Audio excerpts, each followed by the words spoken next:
Good morning and welcome to our Parashat class on Parashat Pinchas.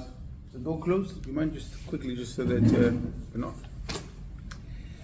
So, what does Parashat Pinchas talk about? About Pinchas. That is true. That's the beginning. What else? About the census of the Jews. That's true. That's true about the census of the Jews. Straight away, there's a census. What else? The passing down of Moses' leadership to Joshua. Correct. The passing of Moses' leadership down to Joshua. I know what else? Dividing the land. Yeah, it's true. It's also mentioned. And the korbanot. That's right. So you just in literally 30 seconds summed up the whole parasha. Fantastic. What a knowledgeable class we have over here. And you forgot the story of the Daughters? No, she mentioned it. you mentioned. Yeah. Combined, we got everything. So let's have a look at a very interesting part of the parasha, which was mentioned, and that is passing down the leadership from Moshe to Yehoshua. So let's read it inside and see what Hashem tells Moshe and how his response is to God. There we go on page 1059. 1059 verse 12. The title is Yoshua is appointed as Moshe's successor. The Torah tells us on page 1059. God said to Moshe, ascend here up to the Avarite mountains and look at the land which I will give to the children of Israel. When you have seen it, you will be gathered to your people just as Aharon, your brother, was gathered. Why? Because you disobeyed my command in the desert of Tzin during the communal dispute, when you were supposed to sanctify me with the water in their presence. They were the waters of strife of Kadesh in the desert of Tzin. So Hashem is telling Moshe, because you didn't sanctify me in the desert with regards to the water and the well, so therefore you will pass away, you will not go into the land of Israel. We're not going to talk about that story because we've discussed it in the past. But Hashem has told Moshe Rabbeinu here, that's it, you're going to die, you're passing away. So what's Moshe's concern? What does he say to Hashem? Why? Because he disobeyed God. He should have spoken to the rock, and instead he hit the rock. But that was already, we discussed that in Parashat Chukat. Moshe responds and he says, Moshe spoke to God saying, O God, who knows everybody's thoughts, you must appoint someone capable over the congregation, someone who will courageously go out to war ahead of them and return in front of them. Somebody whose merit is sufficient to lead them out to war and bring them back safely, so that God's congregation will not be like a sheep that have no shepherd. So what is Moshe's concern? He says, if I'm going to pass away, then who's going to be the leader? So he says, Hashem, please appoint somebody that will be a good leader, that has all the qualities. And if you remember, a year ago we had a discussion about all these qualities that Moshe Rabbeinu chooses. We went into great detail understanding what makes a leader. But that was last year, so today we're going to continue. And we'll see what Hashem says. Hashem spoke to Moshe and he said, persuade your own loyal servant Yoshua, the son of Nun, to accept the leadership. He is a strong-willed person. Lay your hand upon him and present him to Elazar, the priest, and the entire congregation. Instruct him in their presence. Grant him some of your glow that is on your face, so that the entire congregation, the children of Israel, will listen to him, just as they listen to you. When Yoshua needs to go to war, you should stand in front of Elazar the priest and ask him to clarify the law through the Urim before God. They will go out to war only by the word of Elazar, and they will come back from the war by his word, both he together with all Israel and the entire congregation of the Sanhedrin. Moshe did what Hashem commanded him. He took Yoshua and presented him to Elazar the priest and the entire congregation. He laid his hands upon him and instructed him in accordance with what God had said to Moshe. And that's the end of the story. Moshe is concerned. He wants a leader for Am Israel, and Hashem says, okay, I've got an idea. Yoshua is going to be the man. And Moshe wanted to know how he's going to be successful in wars, because he knew that the leader that takes the Jewish people into Israel is going to have to fight a few wars to redeem the land and bring it back to the Jewish people. And Hashem tells him the way to do it is through Elazar. Every time he has a question, they had a very special, miraculous way of communicating with God. They would take a piece of paper, ask the question, put it in between the stones of the breastplate of the Kohen, and they would shine up the different letters and they would get answers. Which unfortunately today we don't have such a portal, we don't have such a phone up to above, but they did. And Hashem was telling him that if you get the okay to go to war, then you know that everything will be okay. So he rested Moshe's concerns. This is how we're going to do it. That's the story. Anything particular, unique about the story that you see, that you pick up? Anything interesting, any details, something? How old was Moshe? He was 120 years old. Mashallah. Amazing. Huh? Amazing. But it just seems like a very straightforward story, no? Moshe knows that he's passing away. And I'm surprised why Moshe himself didn't choose the leader? the leader. Because you need somebody that is going to be special. It's not just another guy, to run, like Biden now gave up and Kamala Harris, yalla next. There's a work like that. We want somebody that we have proven skill, somebody that Hashem knows the inside and the outside is the right person. And Hashem tells him, Yeshua. So any other points that you could pick up, or it does seem like a straightforward story. Yeah? However, that's why, I'm sure you've heard the expression lost in translation. Yes. So here we have one of those classic ones that the translation never does it justice. And B, another question that we must address is, why is this story relevant to us today? Moshe Rabbeinu wanted to appoint a leader. Very nice. Is the Torah a history book? No. No. What is the Torah? Teach us It's a about guidebook. It's teach. The Torah comes from the word hora'ah. I'm reading this, sitting here in 2024. What is this relevant to me? That Moshe, over 3,000 years ago, wanted to appoint a leader, and he said to Hashem, so what, that he was a good leader and that he cared that this leadership? Beautiful. I know that already. I mean, it's an obvious thing. so the police going Wow. Huh?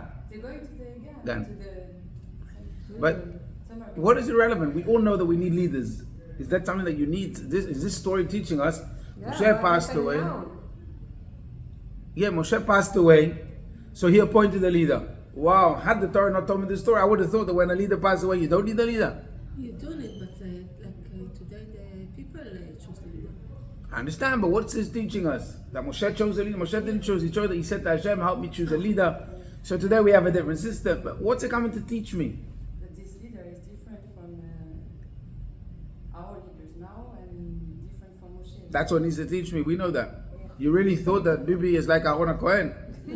Or you thought that Golda Meir, she was like Miriam? We know that they're nowhere near. Joshua only deals with Elazar, and it translates God's. Yeah, but that's only when it comes to questions about war. They don't add the people. Like they just do what Hashem wants, and they don't.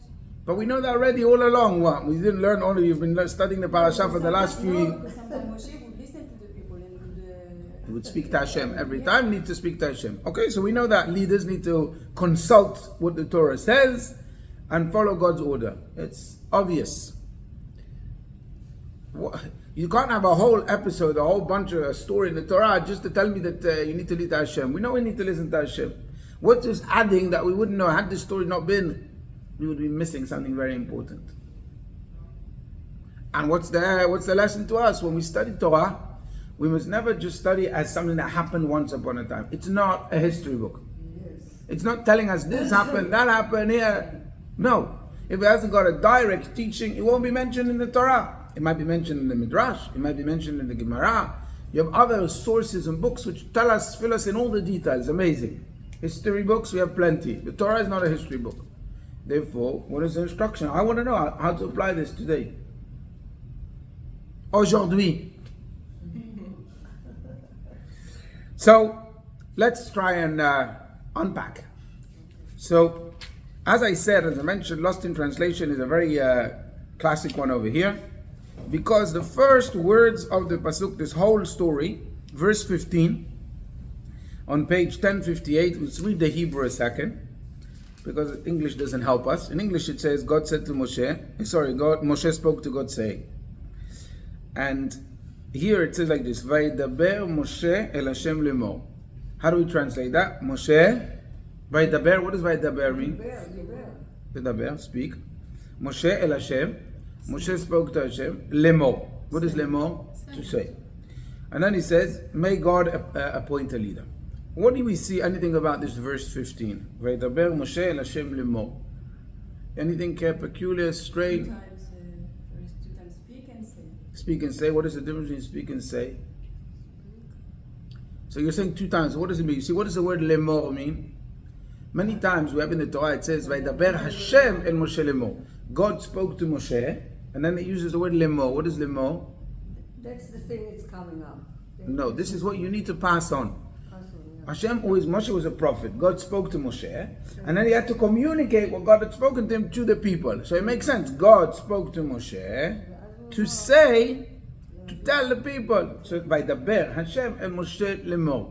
God spoke to Moshe to say. But here, what does it say? By the Ber Moshe el Hashem lemor. God spoke to Moses. Spoke to God to say. To say to who? Who's God going to say it to?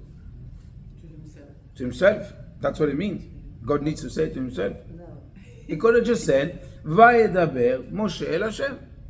God spoke to Moshe. What is lemor? To say to who? To say for good. To say for good. Like to say, not to come back on the... But who's Hashem saying it to? Lemor. Huh? To the universe. God needs to say to Joshua. Moshe is speaking to God. He says, God, I have a request of you. Please appoint a leader. That's it. God knows what to say. Like to affirm it, like to say and not to go back on what he said. Like for example, Moses, he was told to lead the people out of Egypt. And then he didn't say, and then you will bring them into the new land. Just said, you know, you were like, and I remember like he insisted because Moshe at the beginning didn't want, and then he convinced him to be the leader and to take them out of Egypt.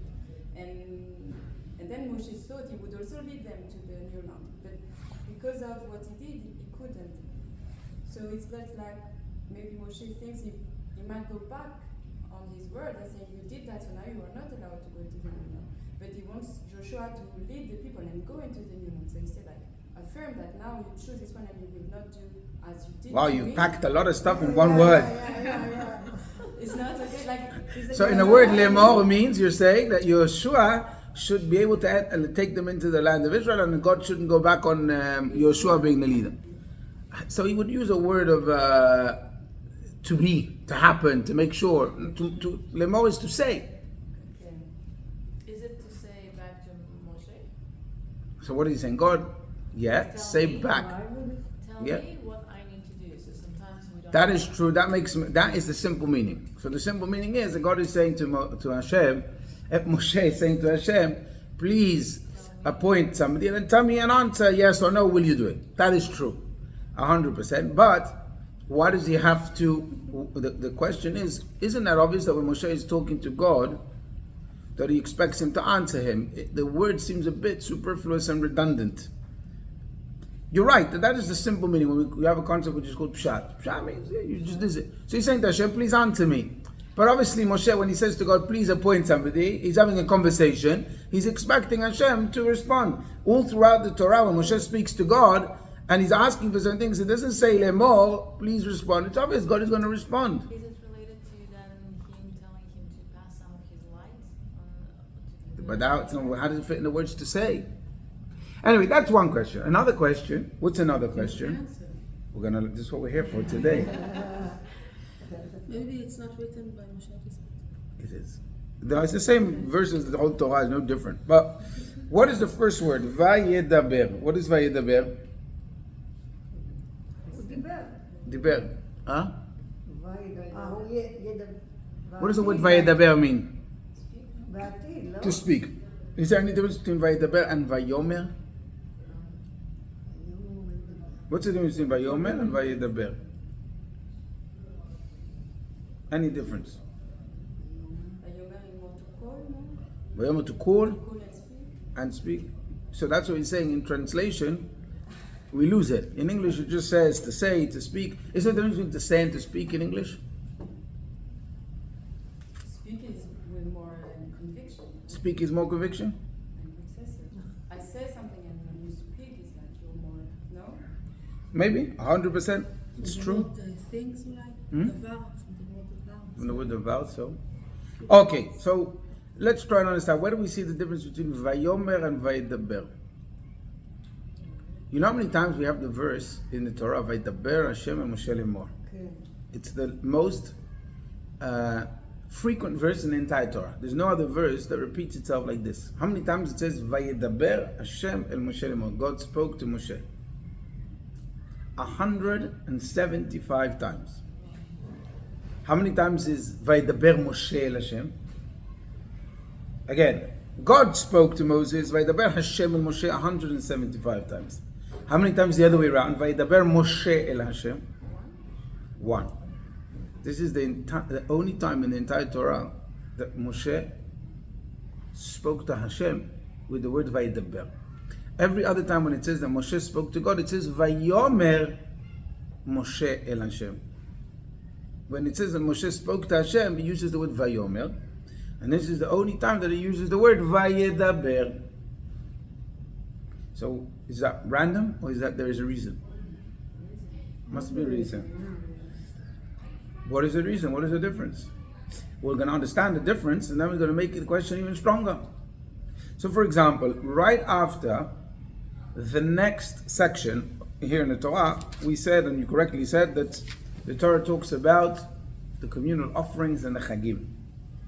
So if you look in page 1061, all the way through pages 1073, the Torah goes through the different Chagim. You have Shmini Atzeret, you have Sukkot, B'chamisha Asar, you have Rosh Hashanah offerings, you have Yom Kippur offerings, Pesach, Shavuot, all these offerings, Rosh Chodesh. By the way, you know why we read this? We always read this in the beginning of the 3 weeks. Yesterday was Shiva Asar B'Tammuz, when we start mourning the destruction of the temple for 3 weeks from yesterday till Tisha B'Av. There's no music, no weddings, no haircuts, no celebrations, no feeling happy, because this was the time from when the walls of Jerusalem were breached, all the way till the destruction of the temple. And there were a few other things that were, like you mentioned, that happened on this day. And for example, the daily sacrifice was cancelled that they would do in the temple. So, because it's a sad time for Am Yisrael, we actually read about the festivals as a hint that when Mashiach comes, these days will be good days. Between Shiva Asar B'Tammuz and Tisha B'Av, there'll be many celebrations, many festivals. When Mashiach comes, this will be like the Chagim. And that's why we always read these laws about the Chagim during this time. However, this is not the first time that the Torah tells us about the Chagim. Which parasha is the first time that Hashem tells us about the Chagim? Parashat Emor. In the book of Leviticus, the Torah also tells us about the Chagim, and it mentions the different holidays. What is the difference between this week's parasha and the parasha of Emor? So there it talks mainly about the way we celebrate the festival. So for example, on Pesach to eat matzah, and on Sukkot to sit under the sukkah, and on Rosh Hashanah to blow the shofar, and Yom Kippur to fast. So it's telling about the rituals. Whereas in this week's parasha, what's the focus? All the offerings. It's focusing more on the sacrifice that would be given during the festival. So that's the difference over. But what is, if you look in detail, somebody who's a good student will notice that in Parashat Vayikra, in Chumash Vayikra, Parashat Emor, which talks all about the rituals, it uses the word Vayomer or Vayidaber. What do you think? It says Vayidaber Moshe et Moadei Hashem el Bnei Israel. He uses the word Vayidaber. He spoke the festivals to the Jews. But here in this week's parasha, what does it say? Does it use the word Vayidaber, or does it say the word Vayomer? Huh? You look in page 1072. So it says, Vayomer Moshe el Bnei Israel kechol asher tzivah Hashem et Moshe. When it sums up Moshe instructing the Jewish people about the festivals and the sacrifice, it doesn't say spoke, but rather it says told or said. Vayomer. Maybe it's more definite. Amira. Amira is more definite. We're going to see. How do you get from Amira being more definite? When we say things, they've got to be backed up. There has to be a reason. Vayomer Elokim, yeah. So then why the sacrifices? It actually works the other way around. Do we have the sacrifices today? No, and Vayomer you say is definite. So it doesn't make sense that the word Vayomer, which is like definite and consistent, would be in something that's not even consistent, doesn't exist. So why, when it talks about the festival, say it's Vaydaber and here Vayomer? You say Vaydaber is to pass on. So we're going to have to work this out. What is the difference between Vayomer and Vaydaber? Stop a guy in the street, tell you to say, to mention, told, mufar. What does it mean? In the Torah, every word is exact. So if we can figure out the difference between Vayomer and Vaydaber, then we'll be able to maybe figure out what Moshe Rabbeinu is asking HaKadosh Baruch Hu, why it say lemor, and the sacrifices and the festival. We can figure out everything. We just have to make sure that we know. So let's try and figure out which one, when it comes to the word Vayomer and Vaydaber, which one is more stern? Which one is stronger? What do you think? Vayomer or Vaydaber? Vaydaber is stronger? What do you think? No. What do you think, Michal? You speak Hebrew. Yes. No, I don't know. So let's have a look. In page 107, 107.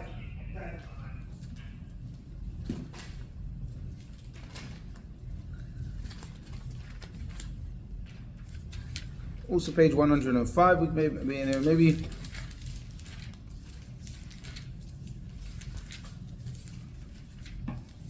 let's look at page 105.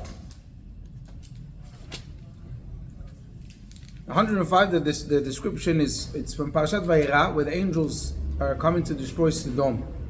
That's the title. Angels come to destroy Sodom and save Lot. Do you remember the story?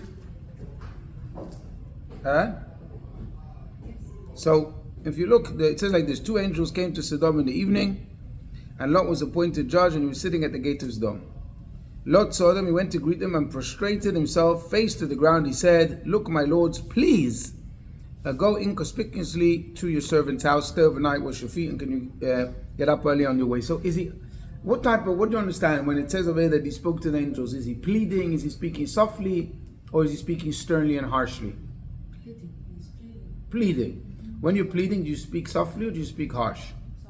Softly, right? When you want to succeed in asking something, so please do it. You put on your best behavior and you speak as gentle as you can. Yeah, but you're insisting. It's just like you said. Not insisting. He's pleading. He says, But please. You mean it, like, You mean it, but you're trying to be as kind as possible. You may want it to happen very much, but the fact that you ask doesn't mean it's going to happen. But what does it say in Hebrew? Vayomer or Vaydaber? It says Vayomer. If you look in verse 7, again he's pleading, it says Vayomar al nachai tareu. You look in the next pages, on the bottom of page 18, page 107. Now Lot is pleading with the angels, and he says, "Please, my God, not right now." So again he uses the word Vayomer. Basically in the Torah, every time when it's talking very softly, when it's speaking in a kind, compassionate, requesting manner, it says Vayomer. So we've now figured out that the word Vayomer is in a soft way speaking, pleading. Now let's try to understand what is the word Vayedaber. So if you look, for example, in Parashat Miketz. What's Parashat Miketz? It's the story of Yosef, who is being harsh to his brothers. You remember that story? They don't recognize Yosef. And he tells them, "You are spies." He accuses them of espionage, and he accuses them of all kinds of things. So they go back to their father, and they tell their father, Yosef was, they didn't know Yosef, they said the king of Egypt was very harsh, he was very stern with us. And what word does he use? Let's look in page 287.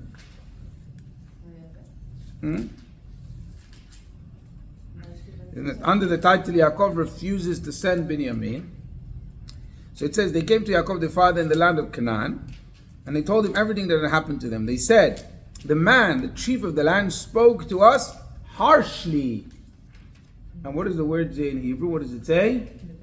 Diber ha'ish adonai haaretz itanu kashot. So when we use the word that they spoke harshly, he uses the word ledaber. So we worked this out. The Torah already is teaching us in Chumash Bereshit right at the beginning that if we use the word If we use Vayomer, what does Vayomer mean? Softly speaking. If we use Vayedaber, it means Don't do it here. harshly. We good? We confirm that? Okay, so now, how do we answer the question? The difference between Parashat Emor to this week's Parashat with regards to the Chagim. Why in Parashat Emor, when it talks about the Chagim, it says harsh, Vayedaber? Because we have to do it. That's right. In Parashat Emor, what's the focus on Parashat Emor? About the rituals. What's the rituals? Eating the matzah, shaking the lulav, sitting under the sukkah, all these things. Do they exist today? They do. Do we have to do them today? Yes. We have to do them today. So that's why it says Hashem spoke sternly. Moshe spoke sternly. Sternly, in the sense that he's saying to the Jewish people, you need to keep the Chagim. There's no excuse. It doesn't matter with a Bet HaMikdash, without a Bet HaMikdash, exile, no exile, you have to do it. So that's why the summation of all the Chagim in Parashat Emor is the word ledaber. Moshe spoke sternly. There's no wavering about it. There's no movement about it. It has to be that way. Whereas in this week's parasha, which is about the sacrifice, number one, it was a voluntary thing.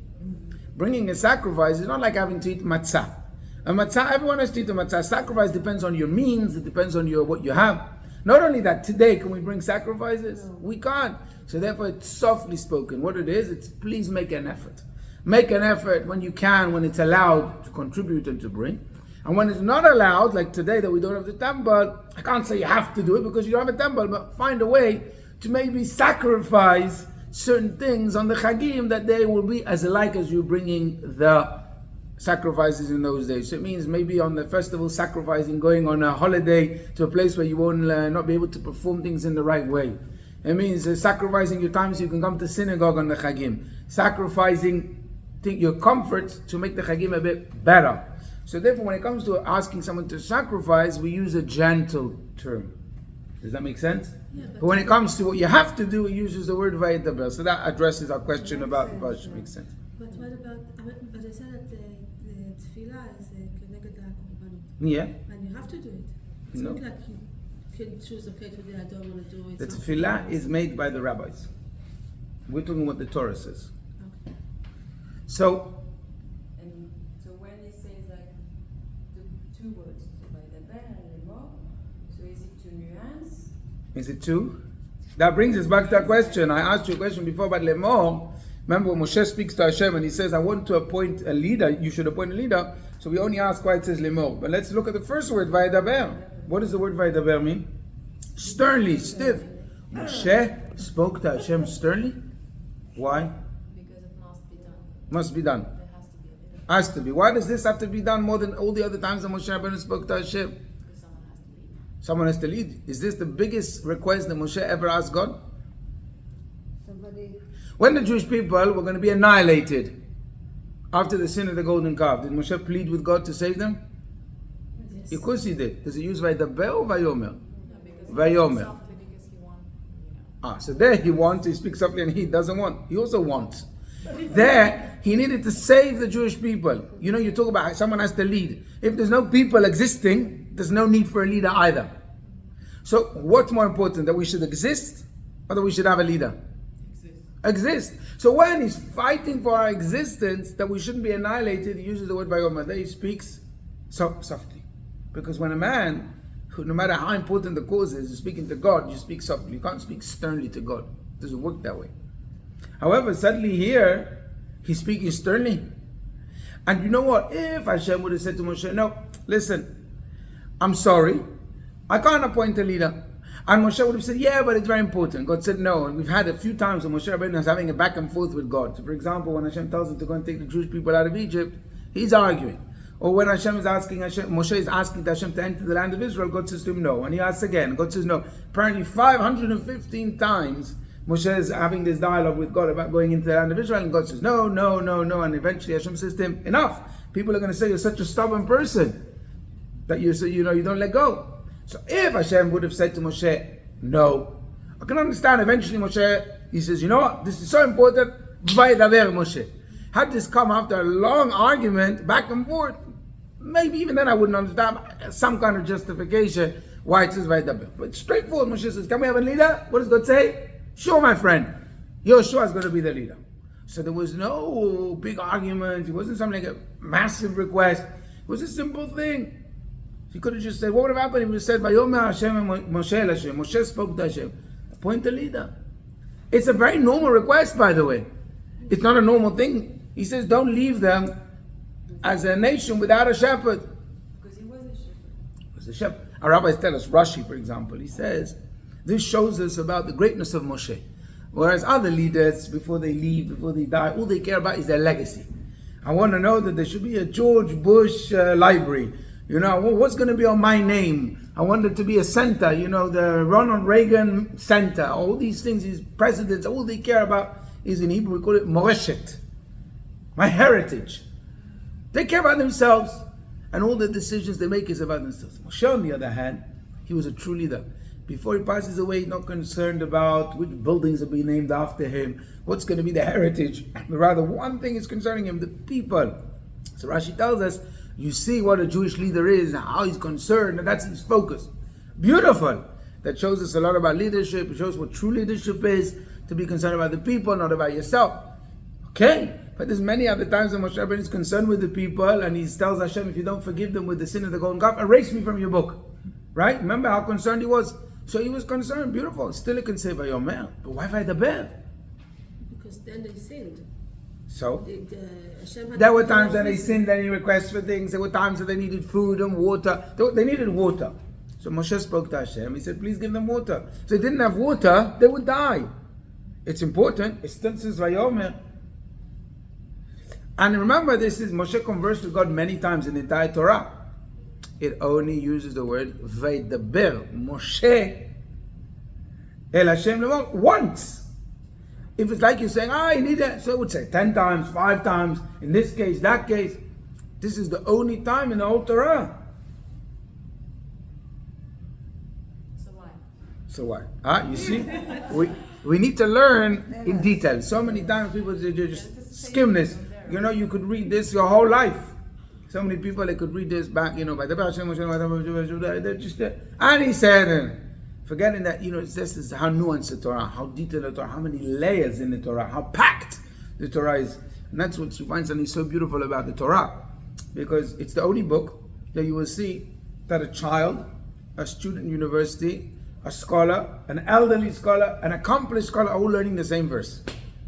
You know, let's take, for example, medicine, or science, or accountancy, or law. When you're in school, you learn, you know, your GCSEs. Then when you go to university, you learn, you know, your masters, your PhD, whatever. But when you're a professor, you don't go start reading the books that the students are reading. You say, I'm a professor, let them read it.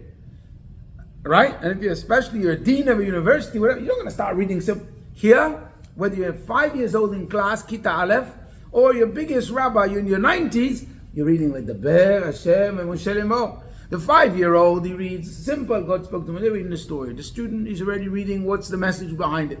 But the greatest rabbis are sitting and they're analyzing what does it say by the Ber and what does it say by Yomer. I mean, you see that in the same verse you can have something for everyone. This is only because it's God's wisdom. That's one of the biggest, you know, proofs that the Torah is not just some man wrote it. It was maybe it was randomly written by some lovely person or group of people. You see the depth and the infiniteness of the Torah, layers upon layers upon layers, never finishes. So how do we understand this? Where do we get a meaning and an understanding how it applies to us today? It's all to do with just this word. So the commentaries explain.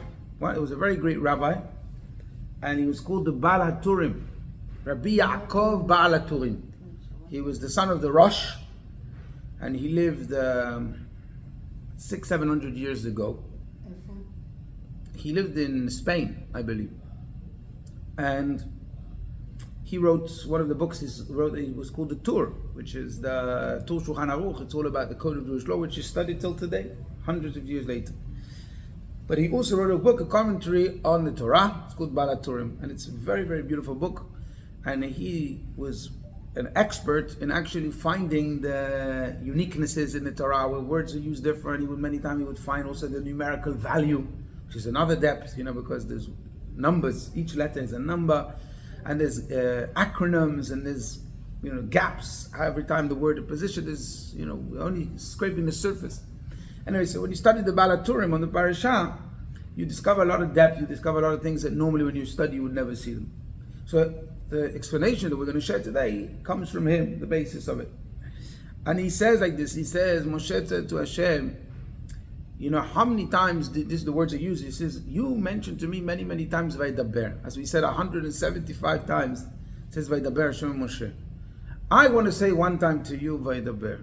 That's what he says. That's the basis. That's explained.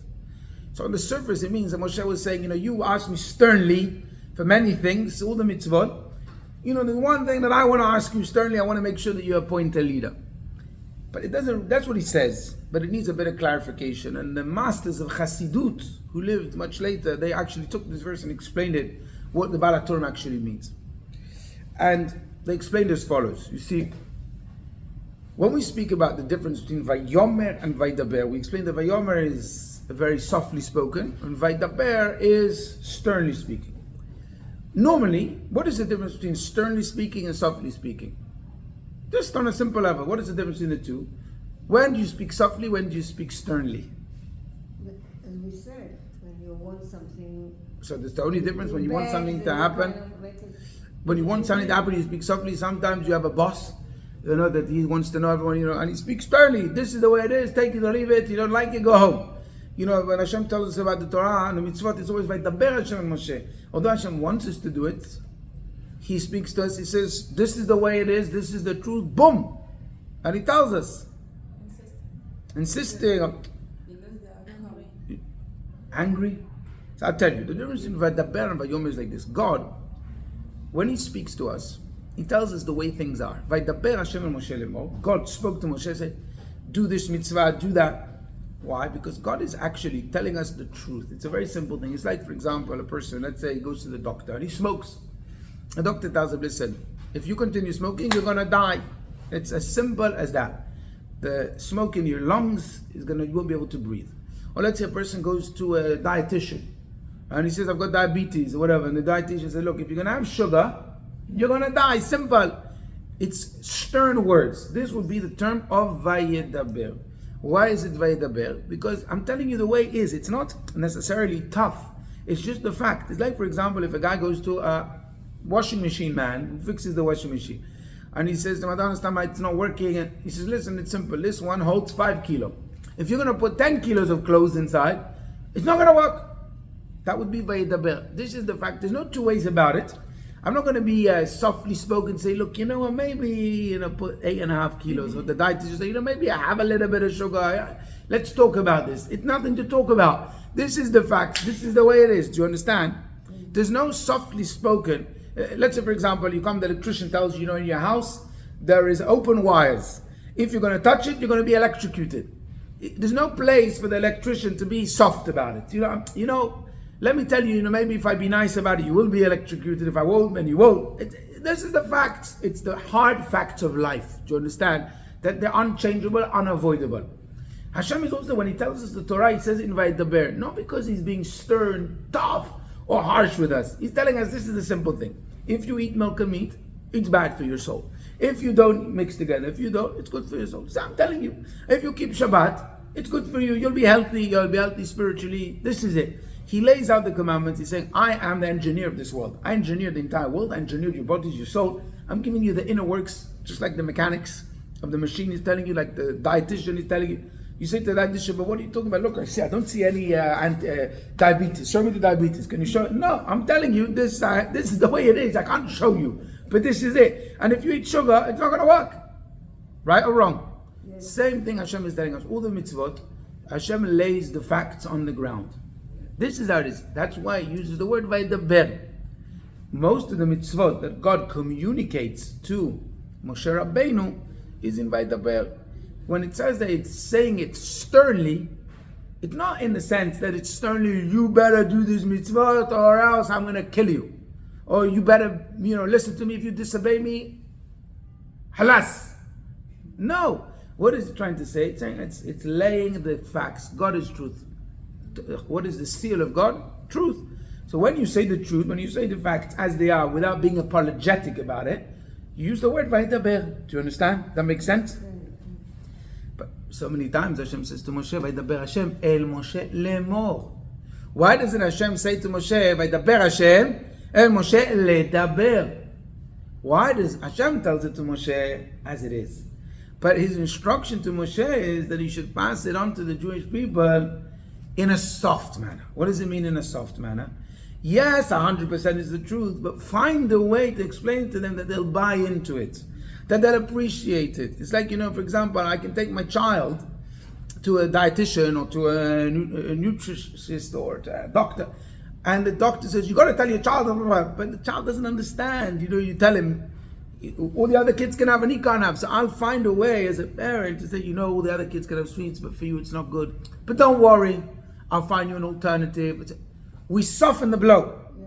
Not because we are changing the truth, not because we're embarrassed to tell the truth as is to a child, but because I'm an adult and I understand it and I get it and I understand the way the world works and he doesn't. So I've got to find a way. Moshe and the Jewish people is like an adult and children. Moshe, every time he passed the Torah down to the Jewish people, by the Ber Hashem and Moshe lemor, he was a conduit, which was like a transformer. He took it from the harsh facts and translated it in a soft way that even though he didn't change the facts, but in a way that they want to accept the facts and buy into it and do it with zest and enjoyment and happiness. Does that make sense? Yes. Okay. By the way, we have it today. Today is a ladies' class. And I mentioned this verse, and it's important you should know your role as ladies, because when Hashem gives the Torah to the Jewish people the first time in Parashat Yitro, what does it say? Ko tomar el bet Yaakov v'taged li bnei Israel. Remember that verse? You want to see inside? Huh? Parashat Yitro.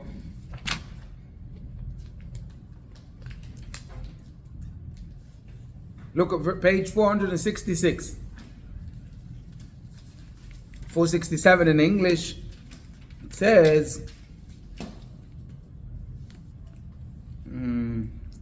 let's read the first start from the beginning. 467.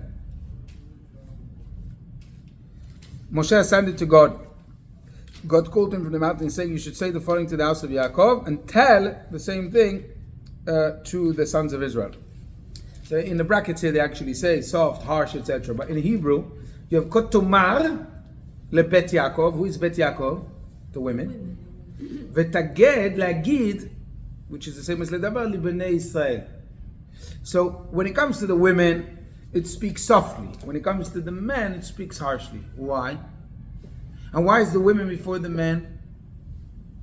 Because actually what it's saying is that the women, they naturally have this ability to take the harsh words or the strong fact and pass it on in a way that they acceptable. So a father in the house, his job is to lay the ground rules, to be stern about things, but it's the mother, it's her job to make the stern rules beloved and acceptable by the kids. The mother brings the softness, the grace into the home. That's why, for many, many years, today a bit less, but for many years when you had in hospitals, you had two jobs. You had a doctor and a nurse. Generally speaking, even today it's a majority, but not only, but in the olden days it was literally like that. Who is the doctor, man or woman? Man. And who is the nurse? Women. Why? The doctor would come in, okay, you need this tablet, you need this treatment, write it down, throw it on the bed and go. The patient doesn't know what's happening to him, where's this coming from, what's going to be. The nurse would very gently sit with him, hold his hand, explain to him, don't worry, other people have had this treatment, they survived, it's okay. It was their job to kind of take the same treatment, the same truth, the same stern, harsh words that were just dumped without any sensitivity in a way that the person should be forward about it and be positive and successful in the treatment. That was a main big part. It's not just, she's a nurse. If the doctor tells the medicine, you can also feed it to the guy. The job, people understood. Today, in the name of equality, so everyone wants to do the same. Men as nurses, women as doctors. In the old days, they understood the quality of woman. It wasn't because she was inferior to the doctor, but rather because they realized how men lack this ability. So yes, they may be very good in retaining information and learning and studying and finding the right things, but they're not good in passing it down. So let's take our beautiful gift that God has given us, which is called the feminine touch, and allow that to save the patient. In a way, the nurse was doing more than the doctor. Maybe she had less information than the doctor had, but she could take that information and pass it down in a way that it saved the life of the patient. Do you understand? You know, that's why in Hebrew, we have every word is precise and exact. We have a little insect which is called a bee. And how do you call a bee in Hebrew? Dvorah. What is it? Remember? Which one does it fit with? The word Dvorah, with which of the two words?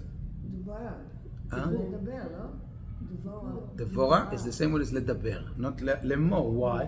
What's the connection between a bee, which is ledaber, which we said is harsh, versus vayomer, which is soft? Because what does a bee have? A bee has on the one hand, it makes honey, which is sweet and soft. But it also has a sting. What does Hashem give it a sting? What is the job of a sting? Because the sting, it protects the honey. Right? When Hashem created the sting of the bee to protect the honey. Same thing is like this. You have the harsh words, but behind the harsh words is the honey, is the softness, what's good for us.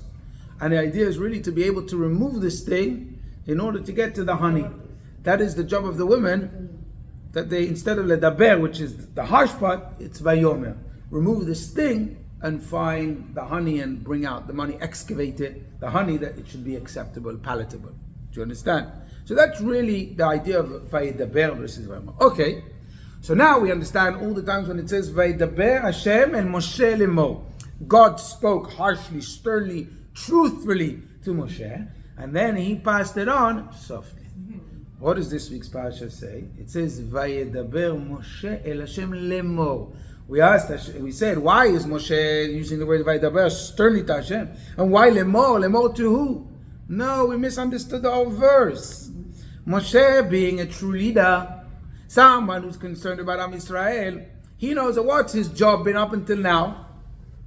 To take the truth of Hashem, the harshness, and pass it down to the Jewish people. Who's going to be the next leader? Somebody that could do the same. That's what he's concerned. He's not looking just for a leader. Hello, I've been voted, I'm the leader. It wasn't about him choosing or about somebody else choosing. That wasn't what about. Vayedaber, you're saying, how do we take Vayedaber into lemor? Who is going to be the next person who can take the words of dibur, of harshness, and pass them down lemor to the Jewish people in a soft way? Do you understand the verse? Vayedaber Moshe el Hashem lemor. Moshe is saying to Hashem, who's going to be Vayedaber? As the Baal HaTurim said, I've received from you hundreds of times Vayedaber. I want to ask of you now, what's it got to do with it? He's saying all these hundred, you communicate by Yedaber. This is the way that you, God, relate, because you say the fact. I need a leader who's going to be lemor. So when we said, what's lemor? Not to say. We asked, who does Hashem need to say? Moshe is saying, I want a soft, someone who can translate, be the transformer from the harsh to the soft. That's what he's requesting from Hashem. And Hashem says, 100%, no problem, we're going to put Yoshua. But if you look very carefully, when we read the thing, what did Hashem say? Hashem says, Kach meodcha v'natata alav. Hashem says, take some of your... No. In the Torah, everything is exact. It doesn't say, Hashem says, take some of your glow, some of your power and pass to him. But it uses the word some of. Mehodcha. It doesn't say kach hodcha. But meaning, Hashem is saying, you know what? You, Moshe, have already done this for the eternity.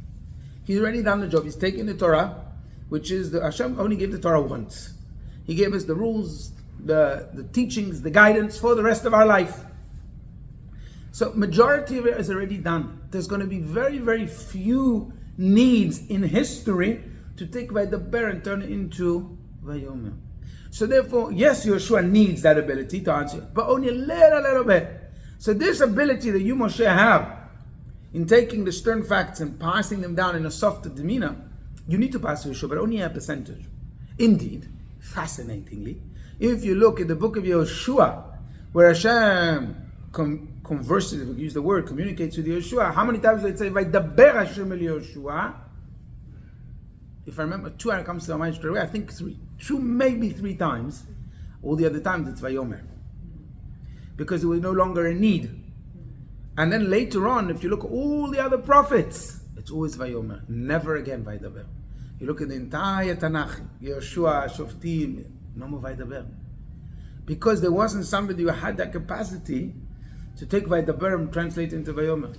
And there was no need for it actually.